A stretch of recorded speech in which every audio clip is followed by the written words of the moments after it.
Good evening friends. और आप कैसे हैं? आपकी पढ़ाई कैसी चल रही है? जो लोग भी 2023 में 2023 में नीट एग्जामिनेशन के लिए प्रिपेयर कर रहे होंगे, उनका एक राउंड प्रिपरेशन तो हो चुका होगा। जो 12th में होंगे, जो 11th कर चुके हैं और 12th में होंगे, उनकी भी एक बार पढ़ाई हो चुकी होगी, है ना? तो जब आप पढ़ चुके हैं और अब सिर्फ आप रिवाइज कर रहे होंगे, तो ऐसे समय में मैं आपको एक ही एडवाइस दूंगा, वो ये कि अब सिर्फ आप एनसीईआरटी बुक्स रेफर कीजिए। जो आपने अभी तक पढ़ा है, जो अभी तक आपने समझा है, वो आप पक्का कीजिए। एनसीईआरटी बुक को बार बार पढ़िए और उसको पढ़कर जहां पे भी डिफिकल्टी आपको समझ में आता है, तो वो डिफिकल्टी को आप दूर कीजिए। चाहे वो आप किसी प्रोफेसर से, किसी टीचर से आप अपना डाउट क्लियर कीजिए, या किसी क्लासेस में, या यूट्यूब से, जैसे भी हो, सिर्फ उस डाउट को अब आप क्लियर कीजिए। अब आपके पास में इतना टाइम नहीं है कि आप कंप्लीट लेक्चर जो है ना आप सुनिए YouTube पे या कहीं पे। अब आपका सिर्फ दो ही काम बचा हुआ है, एक एनसीईआरटी बुक पढ़ना और दूसरा क्वेश्चन। जितना ज्यादा आप प्रैक्टिस कीजिए, प्रीवियस ईयर्स क्वेश्चन तो आप एकदम टॉपिक वाइज कर जाइए। और ये मेरा आपको एश्योरेंस है, ठीक है, मैं एश्योर करता हूं आपको कि यदि आप अच्छे से प्रीवियस ईयर्स क्वेश्चंस कर लेते हैं, ठीक है, पिछले कुछ वर्षों का क्वेश्चन पेपर आप देखते हैं और देखकर उन क्वेश्चंस को समझते हैं कि हाँ ये इस पार्ट से आया है, ठीक है, ये एनसीईआरटी के इस पार्ट से आ रहा है, और तब जाकर फिर से पहले क्वेश्चन सॉल्व करते हैं, आपको समझ में आता है क्वेश्चन इस तरह से फ्रेम हो रहा है, क्वेश्चन इस तरह से बन रहा है, फिर से आप जाते हैं एनसीईआरटी बुक को पढ़ते हैं। तो जब आप ये काम करेंगे ना, तो आपका जो है ना माइंड में एकदम सेट होते चला जाएगा, जो भी आप पढ़ेंगे वो सेट होते चला जाएगा। और जब एग्जामिनेशन के दौरान आप पेपर में क्वेश्चंस देखेंगे उससे रिलेटेड, तो एकदम फटाक से ऑप्शन जो है ना आपके माइंड में स्ट्राइक करेगा। अब बंधु आपके पास में टाइम नहीं है कि आप YouTube पे टाइम अपना स्पेंड करें या इधर उधर आप स्पेंड करें। एक बात आप याद रखिए, मैं ये नहीं कहूंगा कि आप 18 घंटा पढ़ो, 16 घंटा पढ़ो, 20 घंटा पढ़ो। मैं ये जरूर कहूंगा कि एक साउंड स्लीप जरूर आप लें, क्योंकि कोई एक दिन का एग्जाम आपका नहीं है। आपको अभी से लेकर जितने भी दिन, लमसम कितने दिन, मान लिया 130 डेज, 130 दिन मान लिया आपके एग्जाम्स में बचे हुए हैं, तो आपको 130 दिन अभी से पढ़ना है। कोई एक दो दिन पढ़कर एग्जाम नहीं दे देना है। जो आप 16 घंटा और 18 घंटा और 20 घंटा पढ़ेंगे, ऐसा कोई करता है तो मुझे नहीं लगता है कि वो बहुत लॉन्ग टाइम तक पढ़ पाएगा। लेकिन हाँ, आप बिल्कुल एकदम जो है ना माइंड में एकदम फिक्स कर लो, एक डिटरमाइन हो जाओ कि मुझे एक बहुत अच्छे रैंक से इस एग्जाम को, नीट को क्लियर करना है, मुझे सेलेक्ट होना है और अच्छे रैंक से सेलेक्ट होना है, ताकि मेरे चॉइस का कॉलेज मुझे मिले। यदि आपका रैंक पीछे होगा तो आपके चॉइस का कॉलेज आपको नहीं मिल पाएगा। आपको अपने चॉइस का कॉलेज चाहिए तो आपको पढ़ना होगा, आपको हाई रैंक लाने होंगे। तो उसके लिए देखो, आप हर एक आदमी पढ़ता है यार, लेकिन पढ़ने का तरीका होना चाहिए। रीडिंग इज एन आर्ट, ठीक है, जैसे टीचिंग आर्ट है ना, वैसे लर्निंग भी, ठीक है, वो भी एक आर्ट है। रीडिंग जो है वो भी एक आर्ट है, वो आपको जानना होगा। तो खैर, मैं आपको सिर्फ यही कहूंगा, यदि आप 2023 एग्जाम्स के लिए, नीट के लिए प्रिपेयर हो रहे हैं, तो बस आपसे यही कहूंगा कि बस एनसीईआरटी बुक और अच्छा सा क्वेश्चन बैंक, ये दो पास में रखो और बाकी सब किताब साइड कर दो, सारे बुक साइड कर दो आप। और उस पे एकदम फोकस करो, क्वेश्चंस बनाओ। नहीं बन रहा है तो सिर्फ आंसर वहां पे मत देखो, आप एनसीईआरटी बुक में वापस उसी टॉपिक पे जाओ कि अरे ये कहां से क्वेश्चन आया है। तो जब आप उस तरह से पढ़ेंगे ना तो आपके माइंड में, सच में हम बता रहे हैं आपको, एकदम फिक्स हो जाएगा, सेट हो जाएगा। जो अच्छे रैंक लाते हैं, जो कम समय में एग्जाम क्लियर कर जाते हैं, यही इसी मेथड्स को अपनाते हैं।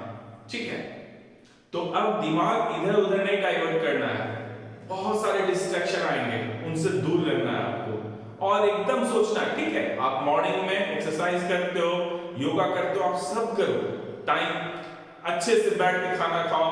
ऐसा नहीं खाना खाना पड़ रहा है, ऐसा नहीं, आराम से बैठ के खाना खाओ। ठीक है, मान लिया आप कोई भी काम कर रहे हैं तो आप वो काम कीजिए, लेकिन डिस्ट्रैक्शन वाला काम नहीं होना चाहिए। अगला जो 130 डेज है, 130 दिन है, वो सिर्फ और सिर्फ आपके पढ़ाई के लिए होना चाहिए। ठीक है, आप पढ़ो, 12 घंटे ही पढ़ो, ठीक है, 10 आवर्स ही पढ़ो, 12 आवर्स ही पढ़ो या 14 आवर्स ही पढ़ो, लेकिन बाकी का भी जो मान लिया 14 आवर्स पढ़ रहे हो, जो बाकी का 10 आवर्स उसमें 6 या 8 आवर्स सो रहे हो, बाकी का जो आवर्स बच रहा है उसमें भी आप भले पढ़ाई मत करो, लेकिन अपने दिमाग को कहीं और मत भेजो। दिमाग होना चाहिए कि नहीं, मुझे नीट अच्छे रैंक से पास होना है, क्लियर करना है। चूंकि यार ये सिलेक्शन और रिजेक्शन का खेल है, पास और फेल का नहीं है, ये सिलेक्शन और रिजेक्शन का है। कुछ मार्क्स से कोई आगे कोई पीछे, कोई रह जाएगा। कभी कभी तो सेम मार्क्स पे भी कई, कुछ लोग रिजेक्ट हो जाएंगे, कुछ लोग सेलेक्ट हो जाएंगे, एज के आधार पे उसमें सिलेक्शन हो जाता है। तो बंधु, फ्रेंड्स, मैं आपसे यही कहूंगा, यदि आप नीट एग्जामिनेशन के लिए प्रिपेयर हो रहे हैं और वो भी 2023 के लिए, तो बस एकदम मंत्र है ये, एनसीईआरटी बुक पकड़ो और क्वेश्चन बैंक अच्छा रखो और यही काम करो, कोई नहीं रोकेगा आपको। और जिन्हें 2024 में, जो अभी 11th में है, ठीक है, जो 2024 में अपेयर होंगे, वो आप अभी से ही अच्छे से टॉपिक को समझो। जो भी पढ़ रहे हो ना, एकदम बहुत अच्छे से समझ के पढ़ो। जो पैराग्राफ, मान लिया कोई भी चैप्टर का कोई भी पैराग्राफ पढ़ रहे हो, कोई भी टॉपिक पढ़ रहे हो, तो एकदम समझ के पढ़ना है, उसको मेमोराइज नहीं करना, उसका रेक्टिफाई नहीं करना है, उसको समझना है। और मान लिया पढ़ाई की, मान लिया 1 घंटा पढ़े हम, तो 15 मिनट जो है ना उसके बारे में सोचो, मनन करो, विजुअलाइज करो उसको। ठीक है, तो वो आपके ब्रेन में सेट होगा।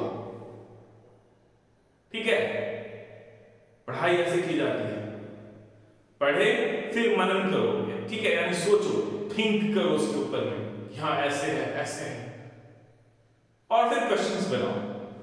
तो मैं आज फिर से आपके बीच में कुछ क्वेश्चंस लेकर आया हूं। ठीक है, ये क्लास 11 चैप्टर 1 का क्वेश्चन है। मैं अभी सिर्फ क्वेश्चन ही आपका जो प्रीवियस ईयर्स क्वेश्चन है वही करवाते जाऊंगा, और उसमें से भी कुछ लोगों को लगेगा कि मुझे ये टॉपिक में डाउट है, तो मुझे आप बताओ। आप तो यार कुछ बताते नहीं, कमेंट बॉक्स में लिखो तो सही, कोई चैप्टर या टॉपिक बताओ तो सही। यदि मैं आपका वो टॉपिक क्लियर नहीं कर दिया तो आप कहना। एकदम इतने सिंपल लैंग्वेज में हम आपको बताएंगे कि आप सच में उस आप मजे लेकर समझ लोगे, कोई कंफ्यूजन नहीं हुआ, कोई दिक्कत नहीं होगा। ठीक है, खैर अभी से मैं पहले क्वेश्चंस ही करवाते जाऊंगा, जहां आपको डाउट्स आएगा आप टॉपिक का नाम बताओ, उस टॉपिक पे वीडियो बना के मैं डाल दूंगा। ठीक है, लेकिन हम लोग देखते हैं, मैं प्रीवियस ईयर्स क्वेश्चन जो है वो टॉपिक वाइज आपको करवाते जाऊंगा। आज चैप्टर 1 का हम लोग टैक्सोनॉमिक कैटेगरीज देखेंगे। आपने टैक्सोनॉमिक कैटेगरीज के बारे में पढ़ा होगा। ठीक है, ये आपका 3rd टॉपिक है चैप्टर 1 का, जो है क्लास 11 चैप्टर 1 का जो 3rd टॉपिक है वो है taxonomic categories. Taxonomic categories and taxonomic hierarchy आपने सुना ही होगा। ठीक है, डिसेंडिंग ऑर्डर में kingdom, phylum, class, order, family, genus, species. Ascending order में species, genus, family, order, class, phylum and then kingdom. ठीक है, राइट। और कोई डाउट है तो पूछो आप। तो यही तो हमारा है, ठीक है। हिरार्की जो हो गया सब आपका स्पीसीज से किंगडम पे जा रहे हो, हिरार्की हो गया पूरे वो करते हो। और हर एक जो आपका कैटेगरी है उसको क्या बोलते हैं, टैक्सॉन। टैक्सॉन सिंगुलर वर्ड है टैक्सॉन, TAXON। और इसी को प्लूरल में कहेंगे टैक्सा। जैसे स्पीसीज वो भी टैक्सॉन है, जीनस वो भी टैक्सॉन है, फैमिली वो भी टैक्सॉन है, ऑर्डर वो भी टैक्सॉन है, क्लास वो भी टैक्सॉन है, फाइलम वो भी टैक्सॉन है, किंगडम वो भी टैक्सॉन है। हर एक जो आपका रैंक है उसको हम लोग कहते हैं टैक्सॉन और टैक्स। जो बेसिक यूनिट है, जो स्मॉलेस्ट यूनिट है क्लासिफिकेशन का, उसको हम लोग क्या कहते हैं, स्पीसीज कहते हैं। ठीक है, मैं मोटा मोटा जो मोटी जो बातें बता रहा हूं। यानी देखो आप असेंडिंग ऑर्डर आपको पता है ना, कम से ज्यादा की ओर चलते हैं। तो सबसे छोटा स्पीसीज, उससे बड़ा जीनस, उससे बड़ा फैमिली, उससे बड़ा ऑर्डर, उससे बड़ा क्लास, उससे बड़ा फाइलम और उससे बड़ा किंगडम। तो इसको कहते हैं असेंडिंग ऑर्डर। और ऊपर से नीचे आओगे तो क्या हो जाएगा, डिसेंडिंग ऑर्डर। ये याद रखना, हर एक रैंक को टैक्सॉन कहते हैं और प्लूरल उसका है टैक्सा, कंफ्यूज मत होना। ठीक है, अभी जो ज्यादा स्पीसीज से जब किंगडम तक जाओगे तो सबसे ज्यादा जो कैरेक्टर मिलेगा दो ऑर्गेनिजम्स का, वो किसमें मिलेगा, स्पीसीज में।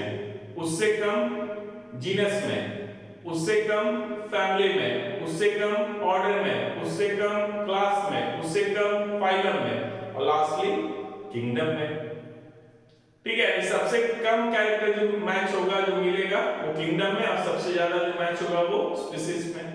यानी जैसे से ऊपर जाते हो वैसे वैसे कैरेक्टर जो है वो कम होते जाता है, सिमिलर कैरेक्टर्स। तो ये थोड़ा सा मैंने आपको बताया किसके बारे में, टैक्सोनॉमिक कैटेगरीज के बारे में। बाकी आपने पढ़ा होगा। तो चलिए अब बिना वेस्ट किए हुए टाइम, मैं ज्यादा टाइम नहीं लूंगा, and directly we will see the पिछले कुछ सालों का, ठीक है, previous years questions we will see. ठीक है, तो चलो फर्स्ट क्वेश्चन जो है हमारा वो क्या है, in the taxonomic categories which hierarchical arrangement in ascending order is correct in case of animals। ठीक है, एनिमल्स के केस में कह रहा है। देखो एनिमल्स के केस में आप फाइलम होता है और प्लांट के केस में डिवीजन हो जाएगा। ठीक है, देखो ये असेंडिंग ऑर्डर में कह रहा है, लेकिन एक्चुअली जो ऑप्शंस दिया है वो डिसेंडिंग ऑर्डर में है।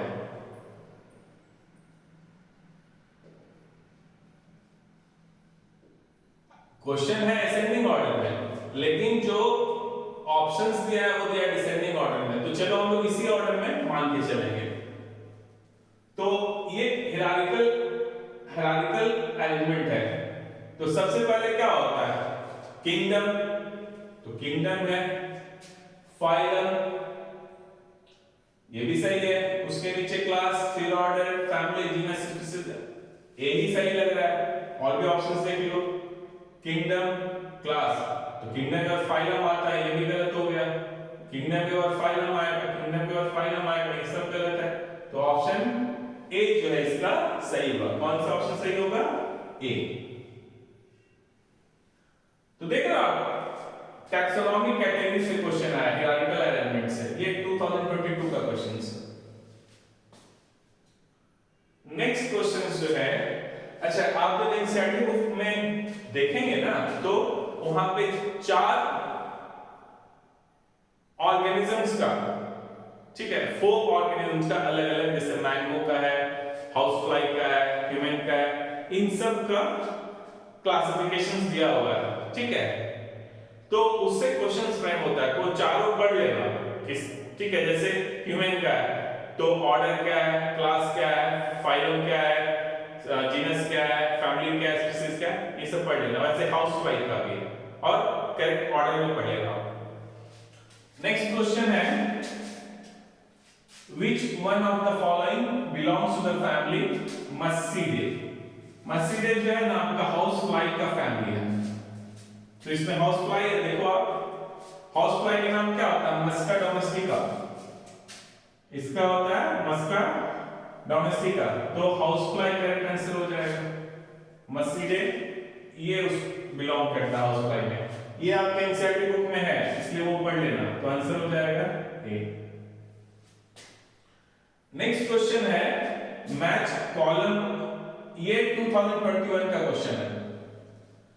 Match column 1 with column 2 for house fly. देखो फिर से हाउस फ्लाई क्लासिफिकेशन आ गया। तो चार जो अलग अलग ऑर्गेनिज्म थे और चारों का याद कर लेना।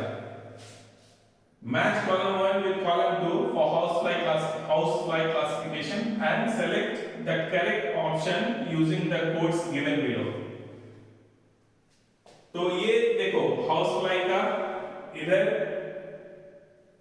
आपका कैटेगरीज दिया हुआ है, ठीक है, टैक्सोनॉमी कैटेगरीज, और वहां यहाँ पे उसका नाम दिया हुआ है। तो ये हाउस फ्लाई कौन से फैमिली में बिलोंग करता है, तो मस्सीडे। तो ए का क्या हो जाएगा, 3 हो जाएगा मस्सीडे। ऑर्डर क्या होता है इसका, ऑर्डर होता है डिप्टेरिया। क्लास इंसेक्टा, सब जानता है क्लास क्या होता है, इंसेक्टा। और फाइलम क्या है, आर्थ्रोपोडा, जॉइंटेड लेग। आर्थो का मतलब पता है ना, जॉइंटेड। अब पोडा का मतलब होता है लेग्स। तो फाइलम इसका क्या है, आर्थ्रोपोडा।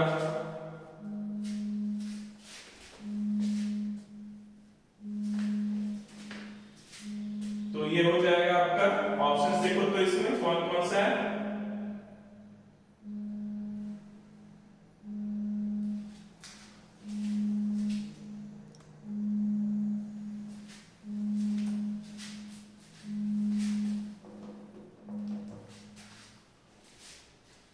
ठीक है।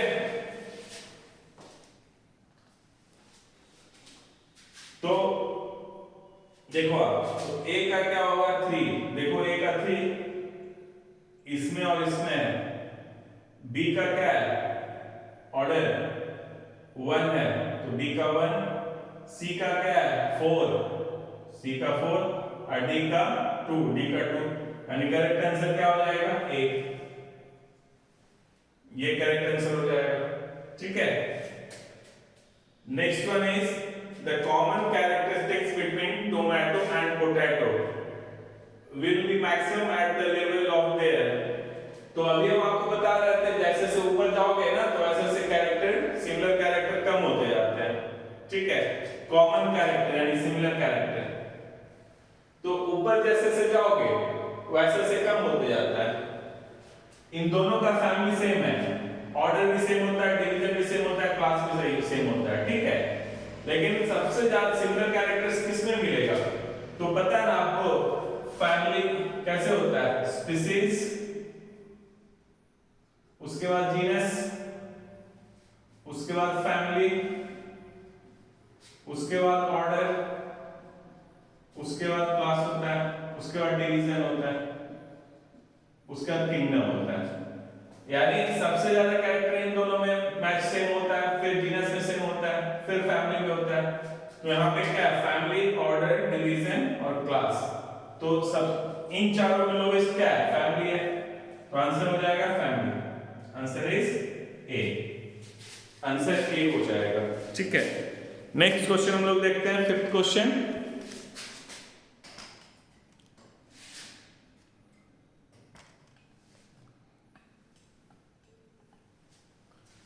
नेक्स्ट क्वेश्चन, 5th क्वेश्चन देखते हैं।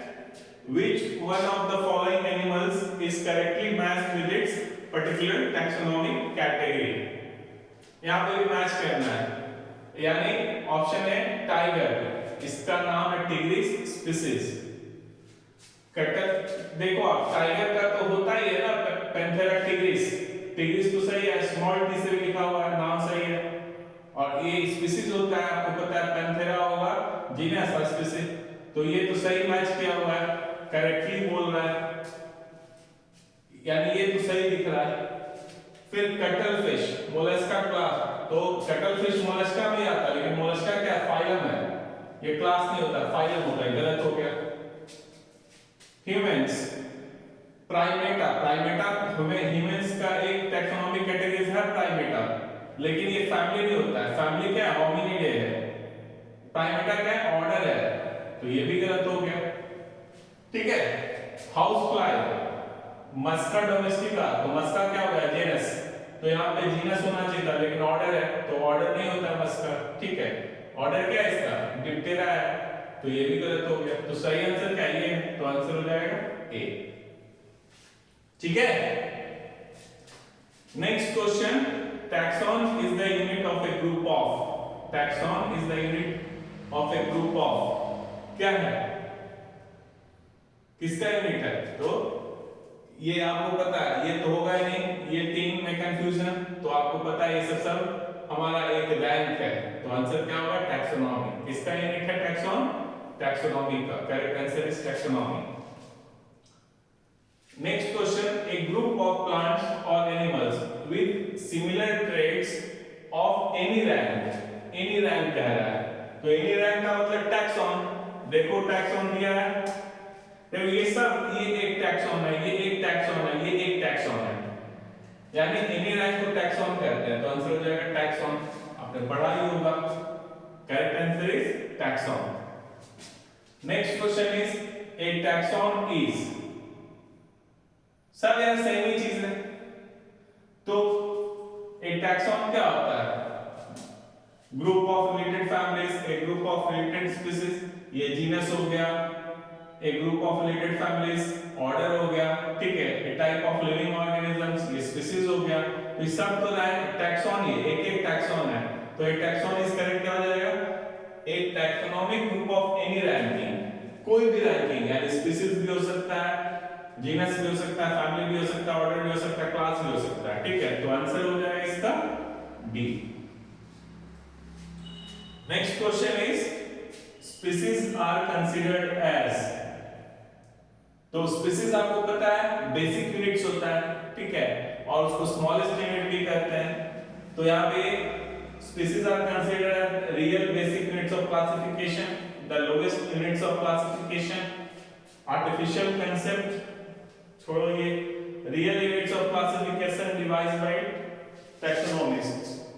तो देखो यहाँ पे जो है आपका इन दोनों में डाउट है, क्योंकि स्मॉलेस्ट भी यूनिट इसी को कहते हैं, तो उसको लोएस्ट लिखे हुए यहाँ पे, तो इसमें मोर प्रॉपर क्या हो जाएगा ना, रियल बेसिक यूनिट्स, ठीक है, स्पीशीज बेसिक यूनिट्स है क्लासिफिकेशन का, ठीक है, स्मॉलेस्ट भी उसको कहते हैं, तो आंसर हो जाएगा ए। 10th क्वेश्चन, बेसिक यूनिट और स्मॉलेस्ट टैक्सॉन, देखो यही आ गया यहाँ पे, बेसिक यूनिट और smallest taxon of taxonomic classification is, अभी सेम हम लोग पढ़ रहे थे, देखो इससे स्पीशीज से भी छोटा वैरायटी होता है, लेकिन ये बेसिक है, ठीक है, तो आंसर हो जाएगा ए।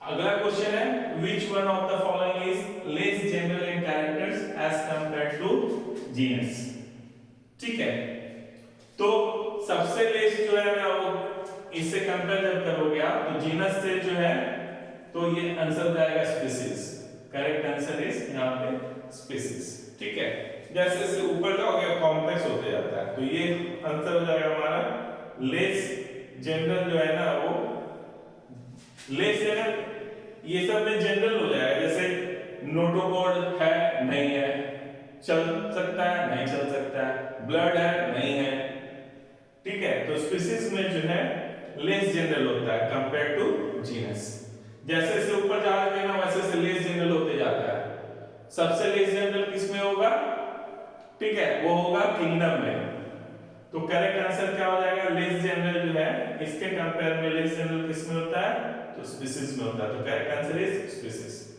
तो ठीक है fine, with this we have finished this taxonomic categories.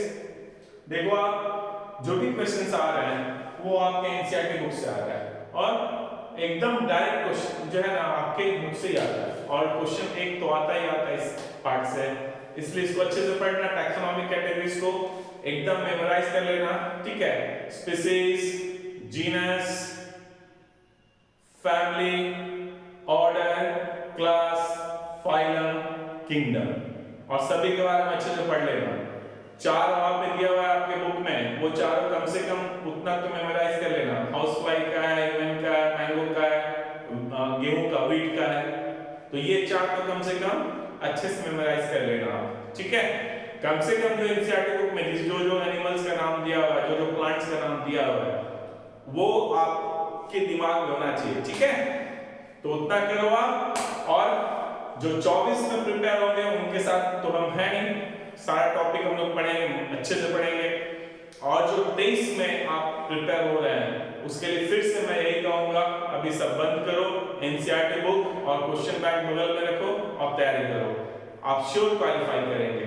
देखो यार, जो 30,000 या 40,000 जो भी सीट्स है, क्वालिफाई तो उतने लोग ही करेंगे, ठीक है। तो बस कौन कैसे अलग ढंग से पढ़ता है, समझ के पढ़ता है, जो सिंसियर होगा, जो ऑनेस्ट होगा, जो डिस्ट्रैक्शन के चक्कर में नहीं पड़ेगा, उसका पक्का होगा। क्यों ना 30,000 सीट है, 30,000 ही सीट है, पर उसका होगा। डिस्ट्रैक्शन के पीछे गए बस गए।